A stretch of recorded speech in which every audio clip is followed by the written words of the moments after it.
Nice to meet you po. Mabuti nakarating ka. Excited si Ara na hindi lang. Po?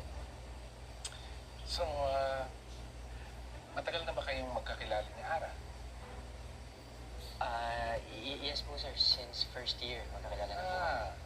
Tagal na rin pala. Ang sa akin lang, Tito, huwag mong sasaktan si Ara at wala tayong magiging problema. Okay? At alam mo, mas okay sa amin ng mama ni Ara na dito na lang kayo sa bahay para hindi na kayo pag-aalagala kung saan pa. Sorry sir, ano po bang sinabi sa inyo ni Ara? Sol, nakikita mo ba yung babaeng yun? Kita ko yan. Pinsan ni Dad. Matagal din siyang hindi pinansin ni Dad kasi nung bata ako, tinawag niya ako mukhang daga. What? Seryoso? Yes po. Oo, paano